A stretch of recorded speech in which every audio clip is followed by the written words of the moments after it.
बिस्मिल्लाहिर्रहमानिर्रहीम अस्सलाम वालेकुम। उम्मीद है सब खैरियत से होंगे। ग्राफिकल एनालिसिस ऑफ मोशन हमने स्टार्ट करना है। फिजिक्स के चैप्टर नंबर 3 का है ये, जिसमें आपने displacement time graph and velocity time graph को स्टडी करना है। तो वन बाय वन देखते हैं। सबसे पहले देखें, आपके पास कोई भी ग्राफ को अंडरस्टैंड आपको करना आना चाहिए। सबसे पहला जो बेसिक स्टेप है, ग्राफ में आपके पास क्या होता है, देखें आपके पास एक वाई एक्सिस होता है और एक एक्स एक्सिस होता है। क्लियर हो गया। अब इन एक्सिस के बीच में आपके पास कोई भी एक कर्व या ग्राफ, कोई भी स्ट्रेट लाइन या कर्व जो है वो बन जाता है। अब आपने करना क्या है, आपके पास जो आपको याद करने की चीज़ है, सबसे पहला पॉइंट आपको याद करने का है वो क्या है, आपके पास सबसे पहले ग्रेडियंट ऑफ द कर्व आपको पता होना चाहिए। एक चीज़ आ गई, ग्रेडियंट ऑफ ग्राफ या कर्व उसको बोलते हैं। ठीक हो गया। अब आपके पास कोई भी, सपोज आपके पास एक ये ग्राफ बना है, उसकी ये स्ट्रेट लाइन आ गई वाई और एक्स के बीच में। अब आपने क्या करना है, उस स्ट्रेट लाइन को आपने देखना है उसका ग्रेडियंट। अब ग्रेडियंट का फॉर्मूला जो होता है ना, वो होता है आपके पास वाई एक्सिस पे जो क्वांटिटी है उसको डिवाइड हम कर देते हैं एक्स एक्सिस की क्वांटिटी से, तो इससे हमारे पास ग्रेडियंट आ जाता है। तो ये हमारे पास सिंपल एक फॉर्मूला है gradient of the curve calculate करने का, कि आपके पास वाई एक्सिस पे जो क्वांटिटी है उसको आप डिवाइड कर देंगे कि एक्स एक्सिस पे जो भी क्वांटिटी है, तो इससे आपका ग्रेडियंट ऑफ द ग्राफ आ जाएगा। तो सेकंड चीज़ आपके पास क्या है, दैट इज सेकंड आपके पास आ रहा है, एक तो ग्रेडियंट हो गया, दूसरा है area under the curve. Area under the curve या ग्राफ, आपके पास जो भी ग्राफ है उसका एरिया क्या बन रहा है। एरिया का मुराद ये है कि अगर मैं देखें, ये आपका यहाँ से यहाँ तक एक्स एक्सिस है और यहाँ से यहाँ तक ये इसका y कंपोनेंट बन रहा है। क्लियर हो गया। अब इस पूरे x कंपोनेंट्स के अंदर जो आपके पास एरिया आ रहा है, एरिया को अगर मैं हाईलाइट कर दूं तो ये वाला जो आपका कलर्ड एरिया है, ये इस एरिया अंडर द कर्व है। यानी इस जो आपका ग्राफ बना था, इसको अगर मैं थोड़ा सा हाईलाइट कर दूं तो इस ग्राफ का ये वाली जो लाइन है, इसके अंडर कौन कितना एरिया है, उसकी वैल्यू क्या है। तो इसकी वैल्यू को कैलकुलेट करने के लिए आप क्या करते हो, वाई एक्सिस को मल्टीप्लाई कर देते हो एक्स एक्सिस की क्वांटिटी के साथ। यानी वाई एक्सिस पे जो भी क्वांटिटी आपके पास आ रही है उसको आप एक्स एक्सिस की क्वांटिटी से मल्टीप्लाई करते हैं, तो आपके पास एरिया अंडर द कर्व आ जाता है। और वाई एक्सिस की क्वांटिटी को एक्स एक्सिस की क्वांटिटी से डिवाइड करते हैं तो उससे हमारे पास ग्रेडियंट ऑफ द कर्व आ जाता है। ग्रेडियंट को आप स्लोप भी कहते हैं, slope of the curve. Slope का मतलब होता है कि वो कितना उसकी वैल्यू है, स्लोप कितना, यानी स्ट्रेट लाइन है, यूं है, कर्व्ड है, किस तरह की लाइन है, तो ये डिफरेंट वैल्यूज हैं, इससे आपके पास स्लोप आ जाएगा। अब एक और चीज़ आपके पास आ गई, ये तो आपको आ गया कि सिंपल एक स्ट्रेट लाइन ग्राफ हो या कोई भी हो। अगर आपके पास सपोज कर्व ऐसा आ जाता है कि आपके पास ये वाई एक्सिस है और ये एक्स एक्सिस है, और आपके पास कोई ऐसा, या सपोज कोई भी एक कर्व आ जाता है, ऊपर से नीचे भी आ सकता है, ऐसा भी कर्व आ सकता है, तो कोई कर्व लाइन आ जाए, कर्व ग्राफ आ जाए, तो उसको सिंप्लीफाई कैसे हम करेंगे। अब देखें, आपके पास दो ही प्रॉपर्टीज़ हैं कि y को x से डिवाइड करना और y को x से मल्टीप्लाई करना। लेकिन अब इस केस में आपके पास जो है वो हर पॉइंट पे वैल्यूज़ अगर मैं डिफ्रेंशिएट करूं हर पॉइंट पे, तो वो डिफरेंट आ रही हैं। देखें, हर पॉइंट पे अपनी अपनी वैल्यूज़ वो दे रहा है ग्राफ आपको। ठीक है, तो इस केस में आप क्या करते हैं, अगर सपोज आपको इस पॉइंट पे वैल्यूज़ निकालनी है, इस पॉइंट पे y कितना है और इस पॉइंट पे x कितना है, तो इसमें आप एक ग्राफ के साथ एक टेंजेंट लाइन ड्रॉ करते हैं। टेंजेंट लाइन वो स्ट्रेट लाइन होती है जो किसी भी कर्व्ड लाइन को एक पॉइंट पे टच करती है, इसको क्या बोलते हैं, टेंजेंट। टेंजेंट लाइन आप ड्रॉ करते हो, इस टेंजेंट लाइन से आपको समझ आ जाती है कि उस पॉइंट पे वैल्यूज क्या होंगी। अब देखें, ये स्ट्रेट लाइन है। अब इस पॉइंट का ग्रेडियंट आप y बाई एक्स निकाल सकते हैं, और इस पॉइंट का एरिया अंडर द कर्व जो अगर इस ट्राइंगल का निकालना है तो y मल्टीप्लाई बाई एक्स। तो कर्व लाइन को एरिया निकालने के लिए उस किसी भी एक पॉइंट पे आपने उसको क्या करना होता है, उस पॉइंट पे tangent to the circle draw करना होता है। टेंजेंट टू द सर्कल से मुराद क्या है, कि वो लाइन जो ग्राफ को एक पॉइंट पे टच करते हुए, कर्व को एक पॉइंट पे टच करते हुए गुजरे, उसे आप कहते हैं टेंजेंट टू द कर्व, और वो उस पॉइंट से टच करनी चाहिए जिस पॉइंट पे आपको वैल्यूज निकालनी है। तो यहाँ पे आप टेंजेंट ड्रॉ कर दिया ये वाला, इस टेंजेंट से आप इस पॉइंट पे y और यहाँ से नीचे आए तो x की वैल्यू कैलकुलेट कर सकते हैं। तो इस तरह आपको ग्रेडियंट या स्लोप की वैल्यू और एरिया अंडर द कर्व यानी y इंटू एक्स की वैल्यू आ जाएगी। क्लियर हो गया। तो ये सिंपल एक ग्राफ का एक एनालिसिस था, और ये जो मेथड है ये आप मैथ्स में, फिजिक्स में, केमिस्ट्री में या किसी भी सब्जेक्ट में आपको ग्राफ को अंडरस्टैंड करने के लिए या ग्राफ से वैल्यूज़ निकालने के लिए ये मेथड इस्तेमाल किया जाता है। आई होप आपको ये क्लियर हो गया होगा। अब उसके बाद चलते हैं, हमारे पास सबसे पहला आता है फिजिक्स के अंदर, that is velocity sorry displacement time graph, displacement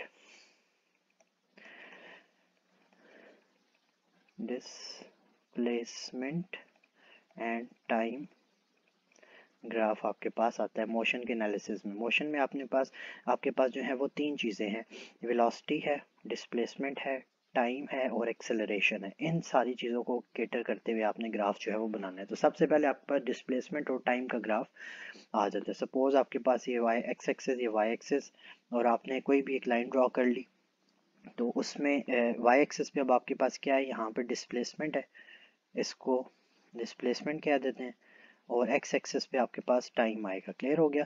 तो ये आपके पास जो है वो ग्राफ एक आ गया वाई और डिस्प्लेसमेंट टाइम ग्राफ। कोई भी लाइन आपके पास आ सकती है। तो डिफरेंट डिस्प्लेसमेंट टाइम ग्राफ्स जो है हम चेक करते हैं। अब देखें, इसका अगर मैं ग्रेडियंट लूँ इस ग्राफ का, तो इस ग्रेडियंट से फार्मूला होता है वाई एक्सिस पे जो value divided by x axis पे जो वैल्यू। तो डिस्प्लेसमेंट वाई एक्सिस पे है मेरे पास, ठीक हो गया, और एक्स एक्सिस पे मेरे पास क्या है, टाइम। तो डिस्प्लेसमेंट डिवाइडेड बाय टाइम आपके पास क्या चीज़ आती है, वेलोसिटी। तो अगर आपके पास एक डिस्प्लेसमेंट टाइम ग्राफ हो, उसका आप ग्रेडियंट निकालेंगे, तो ग्रेडियंट निकालने से आपके पास उससे वेलोसिटी कैलकुलेट हो जाएगी। तो इससे क्या आ रहा है आपके पास, वेलोसिटी। क्लियर हो गया। देखिए, तो इस तरह अगर इसी ग्राफ का मैं एरिया अंडर द कर्व लूँ, एरिया, तो ये y multiply by x axis. तो y एक्सेस पे डिस्प्लेसमेंट है, और डिस्प्लेसमेंट को आपने मल्टीप्लाई करना है टाइम से। तो डिस्प्लेसमेंट को जब आपने टाइम से मल्टीप्लाई किया, तो आपके पास क्या वैल्यू आ रही,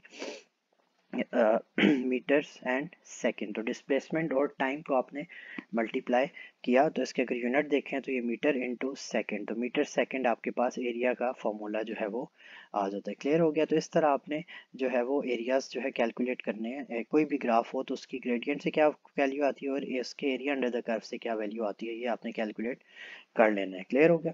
अब आप देखें, डिफरेंट टाइप ऑफ ग्राफ्स आ सकते हैं, straight line, curve line, downward, upward, किस तरह की ग्राफ। तो वो सबसे पहले वन बाय वन चेक करते हैं। तो अभी मैं एक्सेस ड्रॉ करता हूँ, डिफरेंट ग्राफ्स आपको डिस्प्लेसमेंट टाइम ग्राफ के। तो यहाँ पे डिस्प्लेसमेंट को एक्स से रिप्रेजेंट कर देते हैं, टाइम को टी से।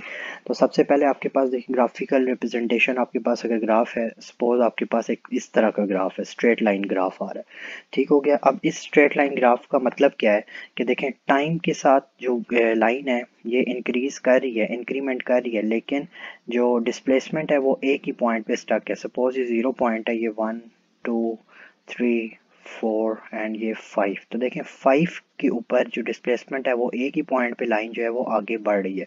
तो ये कांस्टेंट इसमें डिस्प्लेसमेंट शो हो रहा है आपके पास। क्लियर हो गया। तो इस तरह के ग्राफ में देखें डिस्प्लेसमेंट आपके पास कांस्टेंट आ रहा है, चेंज नहीं आ रहा।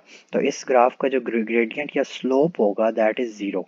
आपके पास ग्रेडियंट इसका क्या है, ज़ीरो। इसकी स्ट्रेट लाइन आपके पास आ रही है। क्लियर हो गया। इस तरह आपके पास अगर इसकी अब अगर area under the graph calculate करें, तो ये जो इसका area under the graph curve line बन रहा है, ये वाला जो एरिया सारा, ये इसका एरिया बनेगा बॉक्स के अंदर। तो वो एक्स इंटू टी आप करेंगे तो इसका एरिया अंडर द कर्व आके वैल्यू आ जाएगी। क्लियर हो गया। एक इस तरह का लाइन आ जाती है। सेकंड, आपके पास सम टाइम ग्राफ जो है वो, सॉरी, यहाँ पे टाइम एक्स आएगा और यहाँ पे एक्स एक्सिस आएगा, सो एक्स या डिस्प्लेसमेंट जिसको बोलते हैं।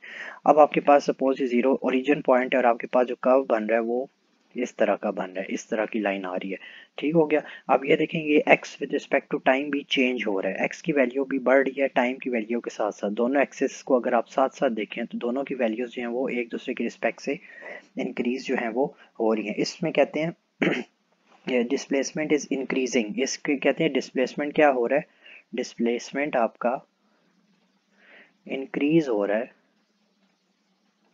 With respect to time. Displacement आपका टाइम के साथ इंक्रीज जो है वो हो रहा है, इसको कहते हैं, ठीक हो गया। तो ये आपके पास जो है वो अब स्ट्रेट लाइन है, कांस्टेंट लाइन है, तो ग्रेडियंट इसका कांस्टेंट होगा। अब ग्रेडियंट इसका क्या है, कांस्टेंट, कांस्टेंट वैल्यू इसकी ग्रेडियंट जो है वो दे रहा होगा, ठीक हो गया। तो इसकी जो वेलोसिटी होगी, अगर ग्रेडियंट में निकालूं तो वो एक्स बाई टी होता है, यानी x by t which is equal to velocity. तो ये वेलोसिटी क्या होगी, यूनिफॉर्म वेलोसिटी, क्योंकि डिस्प्लेसमेंट टाइम के साथ कांस्टेंट रेट के साथ इंक्रीज हो रहा है, एक स्ट्रेट लाइन आपके पास बन रही है। क्लियर हो गया। फिर इसको कहेंगे यूनिफॉर्म वेलोसिटी। क्लियर हो गया। अब सेकंड चीज़ क्या है, इसमें वेलोसिटी ज़ीरो हो जाएगी क्योंकि इसमें डिस्प्लेसमेंट में चेंज नहीं आ रहा। तो डिस्प्लेसमेंट कांस्टेंट है विद रिस्पेक्ट टू टाइम, तो ये वेलोसिटी जो है या कांस्टेंट भी हो सकती है और ज़ीरो भी हो सकती है। क्लियर हो गया। नेक्स्ट चलते हैं, हमारे पास आ गया डिस्प्लेसमेंट टाइम ग्राफ। आपके पास डाउनवर्ड भी ग्रेडियंट की जो स्लोप है वो ऐसे भी आ सकता है। अब इसका क्या मतलब है, अब देखें डिस्प्लेसमेंट की वैल्यू यहाँ पे अगर ज़ीरो है, यहाँ पे सपोज अगर 5 मीटर है, तो देखें वैल्यू जो है ये कम, लाइन जो है वो नीचे की तरफ आ रही है, यानी 5 4 3 2 1, तो डिस्प्लेसमेंट जो है वो कम हो रहा है with respect to time. Displacement is low हो रहा है with respect to time. Clear हो गया। तो इस केस में अगर डिस्प्लेसमेंट टाइम के साथ कम हो तो वेलोसिटी तो इसमें होगी, वेलोसिटी इसमें होगी, लेकिन वो नेगेटिव वेलोस डायरेक्शन में होगी, यानी इसका जो ग्रेडियंट होगा वो नेगेटिव होगा, नेगेटिव वैल्यू जो है वो इसकी दे रहा होगा। तो यानी वेलोसिटी नेगेटिव होने का मतलब है ये स्लो हो रहा है ऑब्जेक्ट, वेलोसिटी डिक्रीज हो रही है। क्लियर हो गया। तो इस तरह आप ग्राफ को देख के आपको समझ आने चाहिए कि कौन सी चीज़ इंक्रीज है, कौन सी डिक्रीज है, और किस तरह की वैल्यूज़ हमने कैलकुलेट करनी है। क्लियर हो गया। और एक और चीज़ आपके पास जो है वो ग्राफ एक लीनियर भी डिफरेंट है और ये नॉन लीनियर भी आ सकता है। आपके पास जो है वो सॉरी, यहाँ पे आपके पास टाइम आएगा और यहाँ पे डिस्प्लेसमेंट आएगा। अब आपका ग्राफ जो है वो ऐसे भी हो सकता है, ऐसे भी हो सकता है, यानी नॉन लीनियर वैल्यूज़ भी दे सकता है। तो ऐसे वाला ग्राफ पहले देख लेते हैं। ये वाला इस तरह का ग्राफ कैसे आएगा, मैंने वही बताया कि अब इसमें डिस्प्लेसमेंट चेंज हो रहा है, इंक्रीज हो रहा है विद रिस्पेक्ट टू टाइम, लेकिन कांस्टेंट रेट के साथ नहीं हो रहा, हर पॉइंट पे डिफरेंट वैल्यू दे रहा है, इंक्रीज हो रहा है बहुत ज़्यादा। तो ये जो है हमारे पास जो है वो वेलोसिटी, इसका ग्रेडियंट जो निकालेंगे वो हर पॉइंट पे डिफरेंट होगा, यानी gradient is different at every point. Different कैसे होगा, अब किसी भी पॉइंट पे आपने ग्रेडियंट निकालना है तो उस पॉइंट पे आपको tangent to the curve draw करना पड़ेगा ऐसे हर पॉइंट पे, ताकि आपके पास हर पॉइंट पे डिफरेंट ग्रेडियंट की वैल्यूज आए। तो ग्रेडियंट अगर हर पॉइंट पे डिफरेंट है तो वेलोसिटी भी हर पॉइंट पे चेंज हो रही होगी, वेलोसिटी भी चेंज होती है, तो इसे वेरिएबल वेलोसिटी बोला जाता है। क्लियर हो गया। तो ये आपके पास कुछ ग्राफ की टाइप थी, डिस्प्लेसमेंट टाइम ग्राफ की, और ग्राफ को इंटरप्रेट करना, उनको स्टडी करना आपको मैंने बता दिया है कि ये कैसे होता है। तो इस तरह आपके डिफरेंट जो है वो वैल्यूज़ इंक्रीज डिक्रीज होके सिंप्लीफाई होके आ सकती हैं। तो कुछ डिफरेंट ग्राफ्स भी आ सकते हैं, जिस तरह के आपके पास नॉन लीनियर है, नॉन लीनियर में आपके पास जो है वो ये डिस्प्लेसमेंट है, ये टाइम है। अगर लीनियर में बनाऊँ तो इंक्रीज भी कर सकता है, फिर कांस्टेंट हो जाएगा, फिर डिक्रीज करेगा और फिर ज़ीरो हो जाएगा। इस तरह के ग्राफ भी फिर इंक्रीज करेगा, फिर कांस्टेंट हो जाएगा। तो ये डिफरेंट टाइप के ग्राफ्स जो है वो आ सकते हैं। तो हर पॉइंट की अब देखें, जब इसकी कैलकुलेशन हम करेंगे, कैलकुलेशन कैसे करेंगे, इधर की वैल्यू और अलग निकालेंगे, इस लाइन की वैल्यू अलग निकालेंगे, इस लाइन की अलग निकालेंगे, फिर सारों को ऐड अप करके टोटल जो है हम वैल्यूज़ जो है वो कैलकुलेट कर लेंगे। ये तो लीनियर का हो गया। नॉन लीनियर के केस में भी आपके पास ग्राफ जो है वो डिफरेंट तरीके के आ सकते हैं, क्योंकि जो रियल लाइफ में ग्राफ बनते हैं वो ऐसे ही बनते हैं। नॉन लीनियर में इस तरह का भी आ सकता है। अब यहाँ स्टार्टिंग में डिस्प्लेसमेंट इंक्रीज कर रहा था, फिर आस्ते आस्ते डिक्रीज किया, फिर एकदम कांस्टेंट हो गए, फिर इंक्रीज करना शुरू हो गए। तो डिफरेंट वैल्यूज़ जो हैं वो आपकी आ सकती हैं। तो इस तरह के केसेस में आपको हर पॉइंट पे वैल्यूज़ कैलकुलेट करके वेलोसिटी और डिस्प्लेसमेंट को कैलकुलेट करना होगा। तो ये आपके पास सिंपल डिस्प्लेसमेंट टाइम ग्राफ था। अब नेक्स्ट चलते हैं हम वेलोसिटी टाइम ग्राफ पे। Velocity time graph, displacement time graph भी देखा और वेलोसिटी टाइम ग्राफ भी हमने अब देखना है कि इसके वाई एक्सिस पे आपके पास यहाँ पे टाइम होगा एक्स एक्सिस पे, और वाई एक्सिस पे आपके पास वेलोसिटी होगी। ठीक हो गया। वही मेथड वही है कि ग्रेडियंट निकालना है। ग्रेडियंट का कैसे निकालते हैं, वाई एक्सिस पे जो वैल्यू है उसको एक्स एक्सिस से डिवाइड कर देते हैं। तो वाई एक्सिस पे वेलोसिटी है और एक्स एक्सिस पे टाइम है, तो velocity with respect to time is acceleration. तो इस वेलोसिटी टाइम ग्राफ की ग्रेडियंट से हमारे पास एक्सेलरेशन की वैल्यू आएगी। ठीक हो गया। ये देखें आपके पास एक्सेलरेशन आ रहा है। और इसी तरह अगर v इंटू टी करें, इसका एरिया अंडर द कर्व लें, एरिया अंडर कर्व, कोई भी आपके पास लाइन है, कर्व है, उसका अगर एरिया लें, सपोज ये एक वेलोसिटी टाइम ग्राफ है, तो इसका एरिया अंडर अ कर्व क्या आएगा, वाई एक्सिस की वैल्यू को मल्टीप्लाई करते हैं एक्स एक्सिस से। तो वेलोसिटी को टाइम से मल्टीप्लाई करें तो हमारे पास जो है वो क्या आ रहा है इसकी यूनिट्स अगर हम देखें तो वेलोसिटी का metres per second into second, तो ये डिस्प्लेसमेंट आपके पास आ रहा होगा। क्लियर हो गया। क्लियर। तो ये आपके पास जो है आगे एरिया अंडर द कर्व से अब यहाँ से डिस्प्लेसमेंट भी आप कैलकुलेट कर सकते हैं, एक्सेलरेशन भी आप कैलकुलेट कर सकते हैं वेलोसिटी अंडर द स्लोप। ठीक हो गया। तो ये आपके पास सिंपल फार्मूला था। आपको सिर्फ ये पता होना चाहिए कि ग्रेडियंट कैसे लेते हैं, और ग्रेडियंट के बाद आपने जो है वो किस तरह की कैलकुलेशन करनी है। तो जब इसकी एग्जांपल्स करेंगे तो आपको आइडिया हो जाएगा कि किस तरह ये क्वेश्चन सॉल्व किए जाते हैं।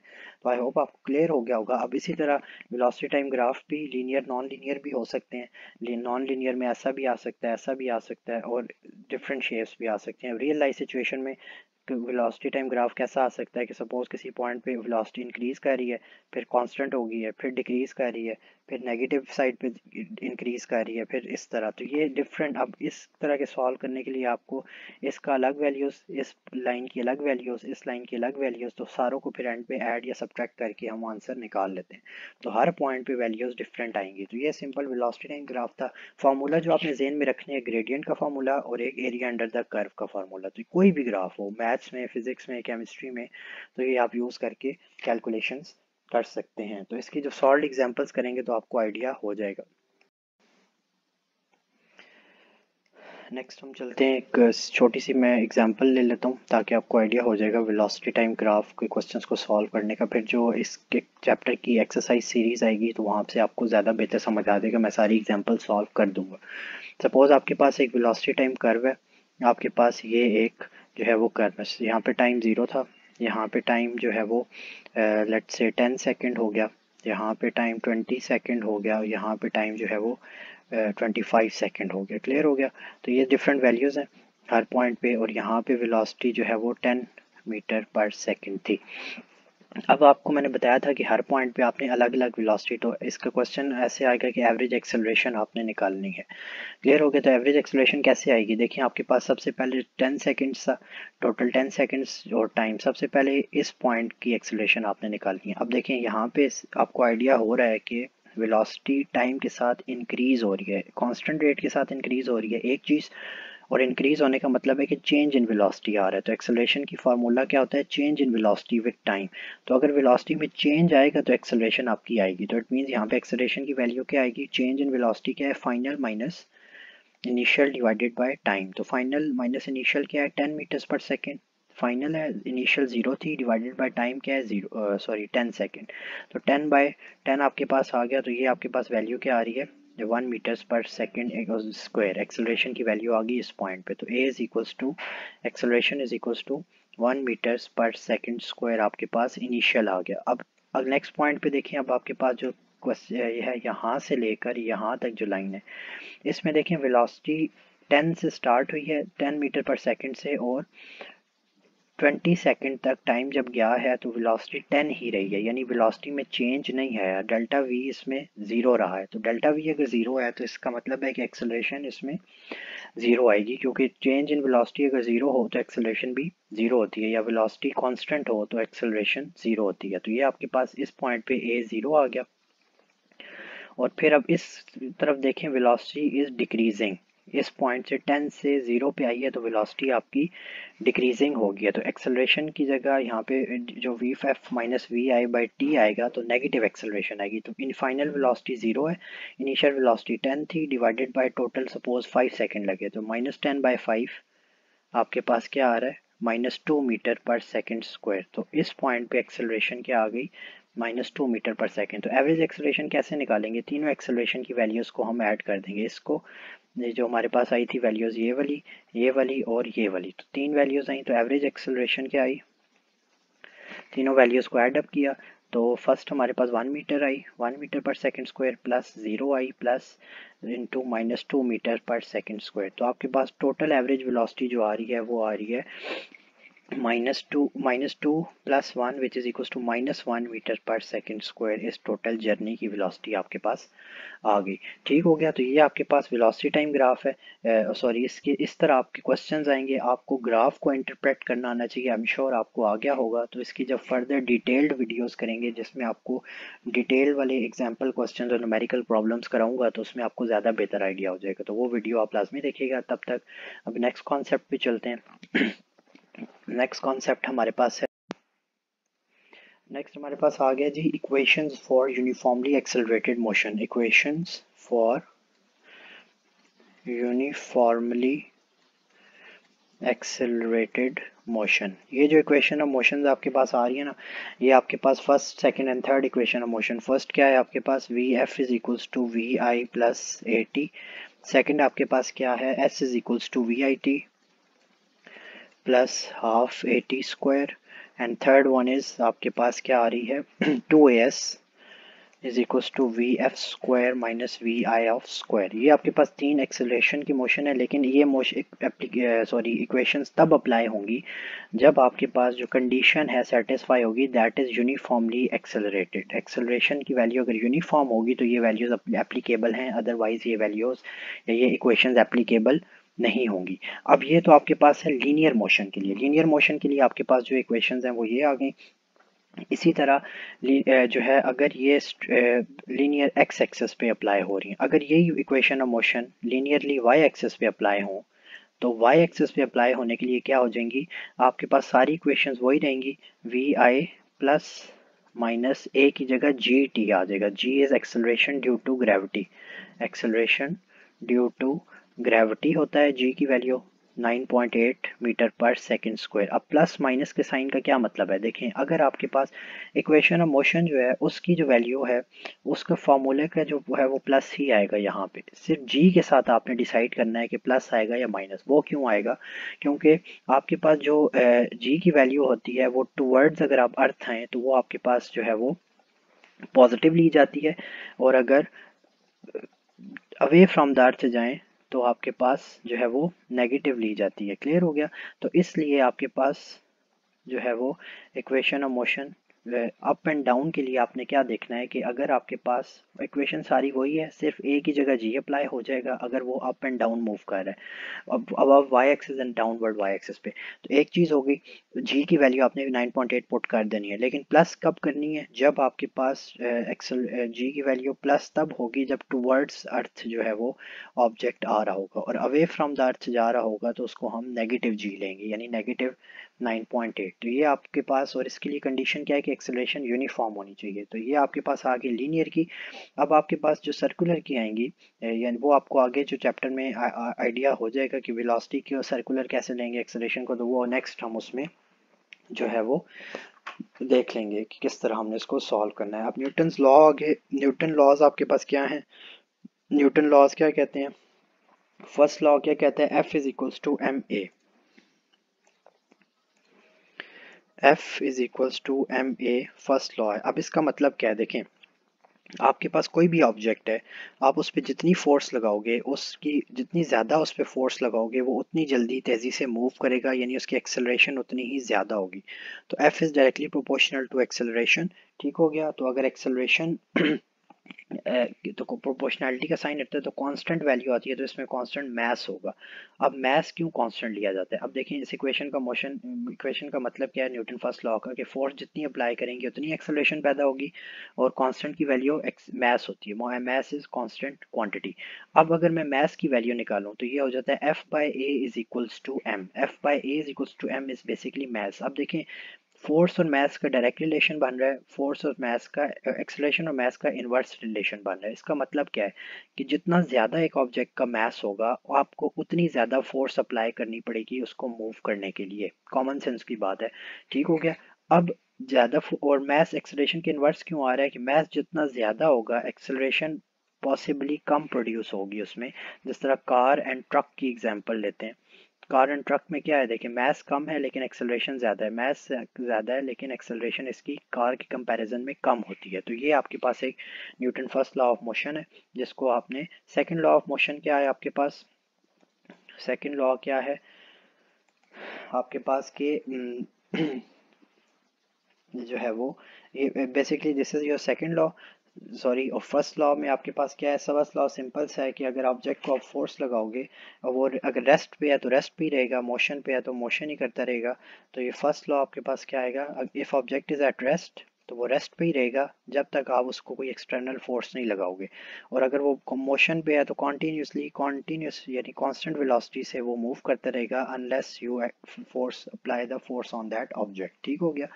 तो रेस्ट पे है तो रेस्ट पे ही रहेगा, मूव कर रहा है तो कांस्टेंट वेलोसिटी से मूव करता रहेगा जब तक आप कोई फोर्स उस पर अप्लाई नहीं करोगे। तो this is first law of Newton. Second भी हो गया F is equal to m a, और इसको जो है वो आपके पास थर्ड लॉ अब आपके पास क्या आ जाता है। Third law is basically her action का रिएक्शन फोर्स लाजमी होता है। तो every action force has a reaction force, और वो उसकी अपोजिट डायरेक्शन में एक्ट करके उस पर अप्लाई होती है। तो every action force has a equal but opposite reaction force. आपके पास कोई भी एग्जांपल ले लें, आप फुटबॉल को ले लें। फुटबॉल को जब आप हिट करते हैं तो फुटबॉल जब फोर्स लगाते हैं एक्शन फोर्स, तो फुटबॉल भी एज अ रिएक्शन फोर्स आपके पाँव पे फोर्स लगाता है। समटाइम्स आपको पेन भी फील होता है क्योंकि वो फोर्स बहुत ज़्यादा होती है। तो ये रीज़न है उसकी रिएक्शन फोर्स की। तो ये आपके पास सिंपल न्यूटन लॉज हैं। न्यूटन लॉज के बाद जो है वो नेक्स्ट देखते हैं अब हमारे पास क्या आ रहा है।